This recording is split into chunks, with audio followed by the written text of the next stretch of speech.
பாவாடை தாவணியில் பாட்ட உருவமாயிது, பூவாடை வீசி வர பூட்ட பருவமா. பாவாடை தாவணியில் பாட்ட உருவமாயிது, பூவாடை வீசி வர பூட்ட பருவமா. பாலாடை போன்ற முகம் மாறியதேனோ, பனி போல நான் நம்மதை மூடியதேனோ. பாவாடை தாவணியில் பாட்ட உருவமா. இன்னைக்கு ஞாயிற்றுக்கிழமை, வீட்டுல கறி சோறு ஆக்கிட்டு இருக்காவ. வாசனை கம்மன்னு வந்து என் மூக்க தொலைச்சிக்கிட்டு இருக்கு. ஆனா அந்த புளிக்க பாவம் ஞாயிற்றுக்கிழமை கறி எடுத்தா விரும்பி சாப்பிடுவா. அவளுக்கு ஒரு வாய் கறி கூட கொடுக்க முடியாத நிலைமை வந்துட்டே. இப்ப என்ன செய்ய? அன்னைக்கு ஒரு நாள் தெரியாம போய் கொடுத்துட்டு வந்ததுக்கு சரோஜா பிடிச்சி நல்லா யாசிவிட்டா. இன்னைக்கு தெரியாம கொண்டு போய் கொடுத்தா பிரச்சனை ஆயிடுமே. ஏன் பியாட்டிக்கு சோறு கொடுக்கறதுக்கு எதுக்கு நான் ஒழிச்சு மறைச்சு கொண்டு போய் கொடுக்கணும்? தைரியமா நான் என் மருமவளை கூப்பிட்டே கேக்கே. மருமவளே, ஏட்டி மருமவளே, ஏ அம்முதா இங்க வா. என்ன தேய்? ஆமா, இன்னைக்கு வீட்டுல என்னெல்லாம் சமைச்சிருக்கிய? ஏன் தேய் பசிக்க ஆரம்பிச்சிட்டோ?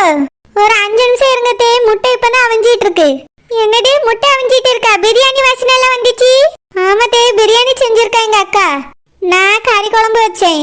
இப்போ முட்டையை வேக போட்டிருக்கு தேய். சிக்கன் 65 செஞ்சு வச்சிருக்கு தேய். தயிர் பச்சடியும் இருக்கு. கொஞ்ச நேரம் உட்காருங்க, நான் இப்ப எடுத்துட்டு வரேன். சரி நான் பேட வச்சு சாப்பிடியே. இப்போ நீ சொன்ன ஐட்டத்தெல்லாம் ஒரு பெரிய டிஃபன் கேரியர்ல போட்டு எடுத்துட்டு வா போ. பெரிய டிஃபன் கேரியர்லையா? எதுக்கு தேய்? இங்கே சாப்பிடுங்க, தட்டுல போட்டு தாரேன். என்னால இங்க சாப்பிட முடியாது, போய் கேரியர்ல போட்டு எடுத்துட்டு வா. கேரியர்லையா? எதுக்கு தேய்? நான் சொல்லிட்டு ஒன்னாலும் செய்ய முடியாது. ஏத்து கேள்வி கேட்டுட்டு இருக்கே எதுக்கு? பாட்டி, எதுக்கு டிஃபன் கேரியர்ல போட்டு கேக்குறிய? ஐயோ, இவட்ட எப்படி சொல்ல? அன்னைக்கு அங்க டிஃபன் பாக்ஸ் போனதுக்கு சத்தம் போட்டா. இன்னைக்கு அந்த புளிக்கைக்குன்னு சொன்னா தரமாட்டால. என்னடா இருந்தாலும் அவ வீட்டுல தான் நம்ம உட்கார்ந்து இருக்கோம். அப்படி சத்தமா பேசி டிஃபன் பாக்ஸை வாங்கிட்டு போக முடியாது. என்ன சொல்லலாம்? யாருக்குன்னு சொல்லலாம்? நம்மளுக்கு தெரிஞ்சது நம்ம தங்கச்சி மட்டும்தான். அவ பேரையே சொல்லிடுவோம். பாட்டி, உங்களை தான் கேட்டுட்டு இருக்கு, காது கேட்கா இல்லையா? சரோஜா, என்னோட தங்கச்சி குடிச்சி மரியாக்கு கொஞ்சம் உடம்பு சரியில்லை. அதான் அவளுக்கும் அவ புருஷனுக்கும் சாப்பாடு கொண்டு போலாமேன்னு கேட்டேம்மா. பாட்டி, உடம்பு சரியில்லாதவி சாப்பிடுற மாதிரி நம்ம வீட்டுல இன்னைக்கு சமைக்கல. சரோஜா, தங்கச்சிக்கு வீடு ஒண்ணும் இல்லம்மா. குனியும் போது கொஞ்சம் இடுப்பு பிடிச்சுக்கிச்சான். அவளால வீட்டுல வேலை பார்க்க முடியல. அதான் நம்ம வீட்டுல இருந்து சாப்பாடு கொடுக்கலான்னு பார்த்தேன். அவ என்ன சாப்பாடு வேணாலும் சாப்பிடலாமா. எம்மாடி மடுமாவிலே போமா, ஒரு டிஃபன் கேரியர்ல 2 பேருக்கு சாப்பாடு வச்சு எடுத்துட்டு வந்துரு. பிடியோ அடியோ, அவியலுக்கு எதுக்கு நம்ம சாப்பாடு கொடுக்கணும்? வேணும்னா அந்த கிளவி ஹோட்டல்ல வாங்கி சாப்பிட போகுது. அடிக்கடி நானும் பார்க்க ஹோட்டல்ல தான் வாங்கி தின்னுட்டு கிடக்கு. இன்னைக்கு சாப்பிடாதக்கா. என்னால ஹோட்டல்லே சாப்பிட்டா உடம்புக்கு ஒத்துக்கிடுமாமா. அவளுக்கு அக்கா நான் பக்கத்திலே இருக்கேன். ஒரு சின்ன உதவி தானே. இன்னைக்கு நம்ம அவளுக்கு உதவி செஞ்சா நாளைக்கு அவன் நம்மளுக்கு திருப்பி செஞ்சிட போறா. எம்மாடி மருமவளே, தர்மம் தலை காக்கும், தக்க சமயத்தில் உயிர் காக்கும். போமா, தர்மத்துக்காக கொஞ்சம் சாப்பாடு போட்டு எடுத்துட்டு வந்துரு. சரி தேய். முட்டை அவிஞ்சிருக்கோம், அதையும் வச்சு எடுத்துட்டு வந்துருமா. தங்கச்சி முட்டைனா விரும்பி சாப்பிடுவா. அந்த கிளவி முட்டை சாப்பிடான்னு உங்களுக்கு எப்படி தெரியும்?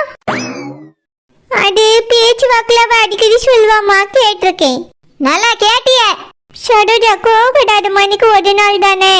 போவோம், என் தங்கச்சி இடுப்பு பிடியில கஷ்டப்பட்டுட்டு இருக்கா. ஒரு உதவியா செய்வோமே. சரி, வயசானவிய கொண்டு போய் கொடுங்க. சரிம்மா. அம்முடா, சீக்கிரமா வா.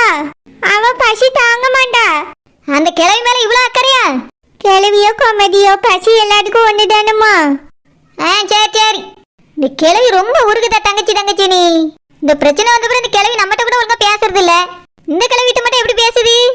சாப்பாடு கொண்டு போற அளவுக்கு அந்த அளவுக்கு பழகிட்டா அவளக்கம். சரி இல்லையே. எத்தே, என்னங்க தேய், எடுத்துட்டு போங்க. எதுக்கு இவ்வளவு சின்ன கேரியர்ல எடுத்துட்டு வந்தா? கொஞ்சம் பெருசா எடுத்துட்டு வந்திருக்கலாம்ல.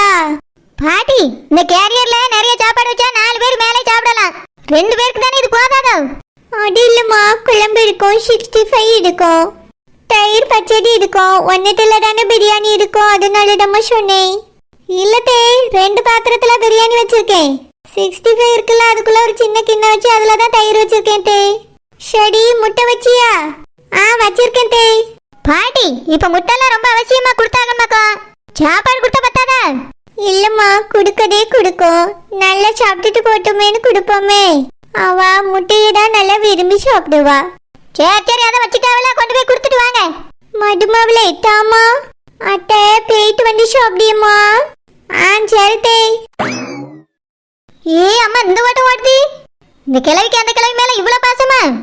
சாப்பிடாம எடுத்துட்டு ஓடுது. சரோஜா எல்லாரும் சாப்பிடுவோமா? சரி. எல புழுக்க புழுக்க, பாட்டி வயசு மாதிரி இருக்கு. புழுக்க கதை விட்டாரே. பாட்டியே தான். இதோ வார பாட்டி. என்ன புழுக்க எப்படி இருக்கா? நல்லா இருக்கேன் பாட்டி. வீட்டுக்குள்ளே இருக்கதா ஒரு மாதிரி போர் அடிக்குது. ஆமா, வெளியே வந்தா மாட்டிக்கிடுவல்ல. எல்லா விவரத்தையும் மீன்காரி சொன்ன. நீ வெளியெல்லாம் வராத, வீட்டுக்குள்ளேயே இருச்சடியா? சரி பாட்டி. ஆமா, உன் புடிச்சனுங்க குளிச்சிட்டு இருக்காரு பாட்டி. அப்படியே குளிச்சிட்டு இருக்கானோ? உங்க 2 பேத்துக்கும் நான் சாப்பாடு எடுத்துட்டு வந்திருக்கேன். இந்தா சாப்பிடு. தேங்க்ஸ் பாட்டி. அம்மா செஞ்சாங்களோ? உங்க அம்மையும் பெரியம்மையும் தான் செஞ்சாவே. இன்னைக்கும் அவங்களுக்கு தெரியாம தான் சாப்பாடு எடுத்துட்டு வந்தேன். நீ சாப்பிட்டுட்டு கேரியரை இங்கேயே வை. நான் எப்பயாவது இந்த பக்கம் வந்தேன்னா வாங்கிட்டு போயிரு, சரியா? சரி பாட்டி. இந்தம்மா வாங்கிக்க. ஆமா, உன் புடிச்ச ஏதாவது வேலை வெட்டிக்கு போறானா இல்லையா? இல்ல பாட்டி, அவர் வீட்டிலே தான் இருக்காரு. வீட்டிலே தான் இருக்கானா? வேலைக்கு போக சொல்ல வேண்டியதானே பாட்டி. அவர் போகும்போது வரும்போது யாராவது பார்த்துட்டாங்கன்னா அதான் பயந்துட்டு 2 பேரும் வீட்டுக்குள்ளே இருக்கோம். அவரும் வெளியே போறதில்ல, நானும் வெளியே போறதே இல்லை. யாராவது பார்த்துட்டு அப்புறம் இருக்கிறதுக்கு இந்த இடம் கூட இல்லாம போயிடும்ல பாட்டி. மறுபடியும் நாங்கள் ரோட்ல தான் நிக்கணும். அதான் பயந்துட்டு அவர் எங்கேயும் போவாதங்க, இங்கேயும் இருங்கன்னு சொல்லி வச்சிருக்கேன். இப்படி இருந்தா வாழ்க்கையில எப்படி உருப்பட? நீ தான் பொறுப்பா இருக்கணும். அவனை ஒழுங்கா வேலைக்கு போன்னு சொல்லணும். கொண்டு வர ரூபாயில ஒழுங்கா குடும்பம் நடத்தணும். அதை விட்டுட்டு அவனை வேலைக்கு விடாம இப்படி வீட்டுக்குள்ள பிடிச்சி வச்சா என்ன அர்த்தம்? ஒழுங்கா நாளையில இருந்து வேலைக்கு போய் சொல்லு பாட்டி. யாராவது பார்த்துட்டாவண்ணா பாட்டிட்ட ஏதாச்சும் சொல்லி சமாளிங்க. எத்தனை நாளைக்கு அவன் வீட்டுக்குள்ளேயே இருப்பான்? சமைச்சு சாப்பிட்டதுக்கு பொருள்லாம் யார் வாங்கிட்டு வந்து தரா? அது ஃபிஷ் ஆண்டி தான். அவங்க வீட்டில் சமைச்சதை கொஞ்சம் கொஞ்சம் எடுத்துட்டு வந்து தருவாங்க. இவரு ரூபா கொடுத்து ஹோட்டல்ல வாங்கிட்டு வர சொன்னா அவங்க ஹோட்டல்ல வாங்கிட்டு வந்து தருவாங்க. அப்படியே அவதான் உதவி செய்யலோ? ஆமா பாட்டி. ஃபிஷ் ஆண்டி மட்டும் தான் எங்களுக்கு கொஞ்சம் ஹெல்ப் பண்றாங்க. சரி சரி, இப்படி வீட்டுக்குள்ளே இருக்க வேண்டாம். அவனை ஒழுங்கா வேலைக்கு போய் சொல்லு. நீ ஒழுங்கா லட்சணமா வீட்டுல உட்காந்து சமையல் பண்ணு. பாட்டி எனக்கு சமைக்கவே தெரியல பாட்டி. கையெல்லாம் சுட்டுக்கிறியே. எல்லாமே தீஞ்சு வேஸ்டா போகுது பாட்டி. வேற கடுப்புல சுத்தமா சமைக்கவே வரல. அதனால்தான் ஹோட்டல்ல வாங்கி சாப்பிட்டுட்டு இருக்கோம். எத்தனை நாளைக்கு ஹோட்டல்னு ஓடுவா?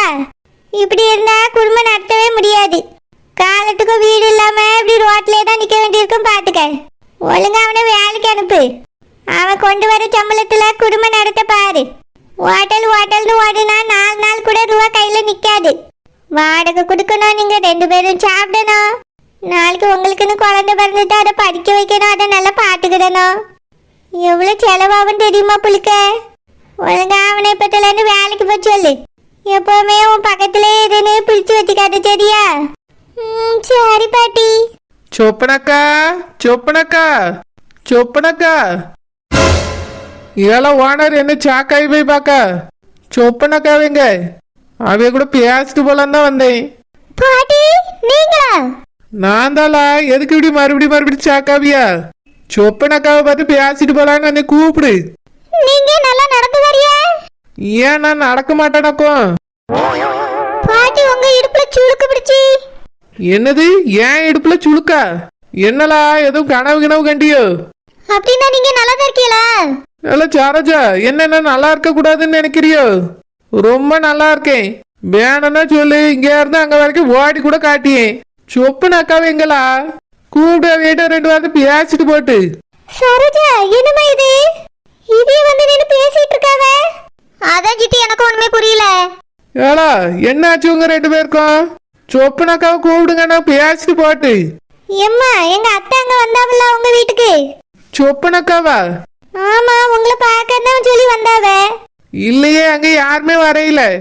பாட்டி அப்படின்னா சாப்பாடு? சாப்பாடா? நான் அப்பயே சாப்பாடுலாம் செஞ்சு சாப்பிட்டுட்டேன். சரி சொத்த நேரம் படுக்கலாம் தான் நினைச்சேன். அக்கா வீட்டுல சும்மா தானே இருப்பாவ, 2 வார்த்தை பேசிட்டு வரலாமேன்னு வந்தேன். சொப்பனாக்கா இங்க இல்லையோ? இல்ல பாட்டி. சரியில்ல ஓனரு, நான் கிளம்பியேன். சொப்பனாக்கா வந்தா சொல்லு, நான் தேடி வந்தேன்னு. சரி பாட்டி. சரோஜா, என்னம்மா இது? இவியலுக்கு இடுப்பு சுளுக்கிட்டுன்னு சொல்லி தானே அத்தை சாப்பாடு வாங்கிட்டு போனாவ. இவி என்னடானா நல்லா குத்துக்கள் மாதிரி வந்துட்டு போறாவ. என்னம்மா இதெல்லாம்?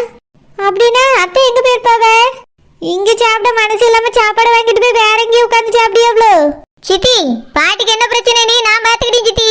நீங்க ஒன்னும் கவலைப்படாதுங்க. நீங்க உள்ள போங்க சித்தி, நான் இந்த விஷயத்த பாத்துக்கிட்டேன்.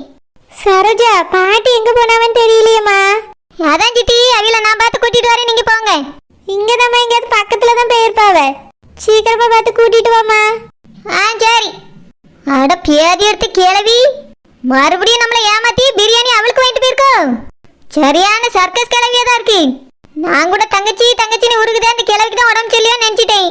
இப்பதானே தெரியுது அது யாருக்கு வாங்கிட்டு போச்சு. நீ கிளவிய கண்ணில் மட்டும் படட்ட, தலையில தவையில வச்சுப்படி. வாங்க வாங்க. என்னப்பா, நல்லா இருக்கியா? நல்லா இருக்கேன். 2 பேருக்கும் சாப்பாடு எடுத்துட்டு வந்திருக்கேன்ப்பா, நல்லா சாப்பிடுங்க சரியா?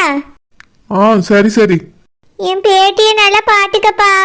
அவசரப்பட்டு 2 பேரும் கல்யாணம் பண்ணிக்கிட்டிய. கடைசி வரைக்கும் 2 பேரும் ஒற்றுமையா வாழணும் சரியா? சரிங்க பாட்டி.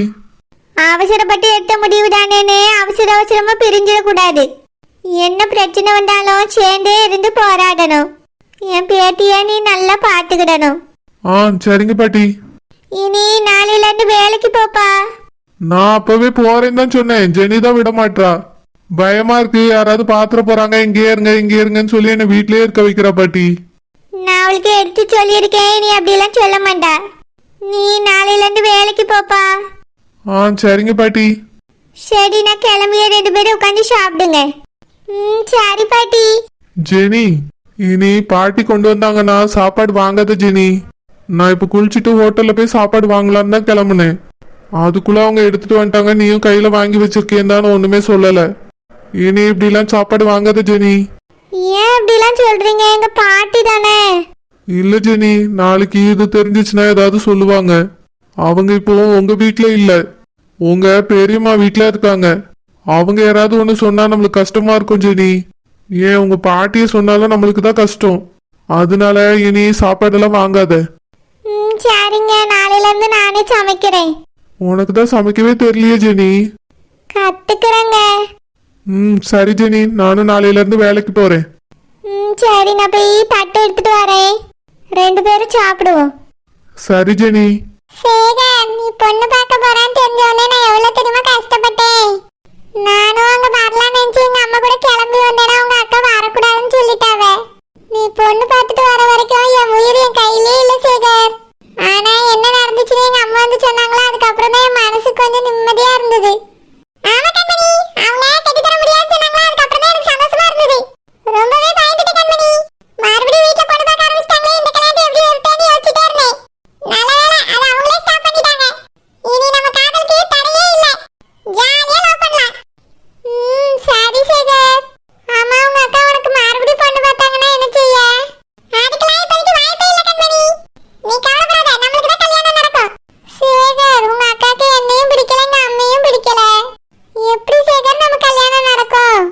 நடக்கும் கண்மணி, நம்ம கல்யாணம் கண்டிப்பா நடக்கும். அதான் எப்படி சேகர்? என்னைய தான் உங்க அக்காக்கு பிடிக்காதுல்ல? பிடிக்க வச்சிடல கண்மணி. சரி சேகர். அப்படின்னா நம்ம கல்யாணம் எல்லாரும் ஆசீர்வாதத்தோடயே நடக்குமா சேகர்? ஆமா கண்மணி, எங்க வீட்ல எல்லாருமே ஓடி போய் கல்யாணம் பண்ணிட்டாங்க. நம்மளும் அப்படிலாம் பண்ணக்கூடாது. எவ்வளவு நாள் ஆனாலும் சரி, எத்தனை வருஷம் ஆனாலும் சரி, அப்பா அம்மா சம்மதத்தோடயே கல்யாணம் பண்ணிக்கலாம் சரியா? சரி சேகர். உங்க வீட்ல எல்லாரும் ஓகே சொல்லிட்டா போதும். எங்க அம்மா கண்டிப்பா சம்மதிச்சிருவா. ஓகே கண்மணி, சீக்கிரமா ஓகே சொல்ல வச்சிருவோம். சரி சேகர். எங்க பேருக்கு வந்து கிளவி தெருவுல ஒரு ஈ காக்காவை கூட காணுமே. அம்மா, அந்த செடி பறிப்பு எந்த வீட்டுல தங்கி இருக்கா? அந்த குடுமி கூட இருக்க தங்கிட்டு கிடந்தா. அவ துரத்தி விட்டா, அங்க இருந்து போயிட்டா. பிறகு வந்து ரோசா பக்கா வீட்டுல வந்து தங்கி கிடந்தா. அவியலும் துரத்திட்டா போல, அங்கேயும் காணும். இப்ப அவன் எங்க இருக்கான்னு நம்மளுக்கே தெரியலையே. ஆனா அந்த கிளவி அவன் எங்க இருக்கா கரெக்டா கண்டுபிடிச்சு பிரியாணி கொண்டு போயிருக்கேன். இதே மாதிரி தான் இன்னைக்கு ராத்திரி சாப்பாடு தூக்கிட்டு ஓடிட்டு, இன்னைக்கு பகல்ல என் கண்ணு முன்னாடி சாப்பாடை வாங்கிட்டு போகுது. ச்சே, கண்டுபிடிக்க முடியாம போச்சே. இவ்வளவு கண் விழிப்பா இருந்தா கிளவி தப்பிச்சிருச்சே. சரியான சர்க்கஸ் கிளவிதான். இன்னைக்கு வாரட்டு அதுக்கு பேர் தான் இருக்கு. அங்க ஒரு தலை தெரியுது, வழுக்கு மண்ட மாதிரி இருக்கு. கிளவிதான் வருது. கையில கொண்டு போன கேரியர் காணோம், வெறுங்கையில ஆட்டிக்கிட்டு வருது. வாரட்டும், பாசத்தோட பேத்திக்கு சாப்பாடு கொடுத்துட்டு வரவளோ, அதுவும் எங்க வீட்டுல சமைச்ச சாப்பாடு. ஷடுஜா, என்னம்மா இங்க நின்னுட்டு இருக்கா? சாப்பிடலையாம்மா? பாட்டி, நான் சாப்பிடுறது இருக்கட்டும். உங்க தங்கச்சி குறிச்சி மரியா வீடு இந்த பக்கம் இருக்கு. நீங்க அந்த பக்கம் இருந்து வரீங்களா? எதுக்கு? தெரியாம சாப்பாடு கொண்டு வேற வீட்டுல கொடுத்துட்டீங்களோ? அதுவாம்மா ஷடுஜா, சுத்திக்கிட்டு வந்தேன். இந்த பக்கத்துல இருக்க இந்த வீட்டுக்கு வரைக்கும் எதுக்கு இங்க போய் சுத்தனா? என்ன கதை விடுறீங்களோ? அது வந்துமா, தங்கச்சி வீட்டுல போய் சாப்பாடு கொடுத்துட்டு வெளியே வந்தனா, ஒரு நாய் என்னைய பார்த்து அவனு கழிச்சுது. எங்க கழிச்சு விடுமோன்னு நான் பயந்து ஓடுனேனா, அதுவும் என்னைய பெரட்டாலேயே துரத்திக்கிட்டே வந்துச்சு. அதனாலதாம்மா ஒரு 4 தெருவு சுத்திட்டு அப்படியே சுத்தி இந்த பாதைக்கா வந்தேன். ஓஹோ, நாய் உங்களை துரத்திச்சா? ஆமாமா, பிரியாணி கொண்டு போன பத்தி அந்த வாசனையும் கையில இருந்திருக்கும் போல. உடனே துரத்து விட்டுமோன்னு கை கால்லாம் ஒரே வலியா இருக்கு. நான் உள்ள போய் பிரியாணி சாப்பிடியம்மா, நீயும் வந்து சாப்பிடு. கிளவி என்னையவே ஏமாத்திட்ட போது, இன்னைக்கு வேணா என் கண்ணை தப்பி சாப்பாடு எடுத்துட்டு போய்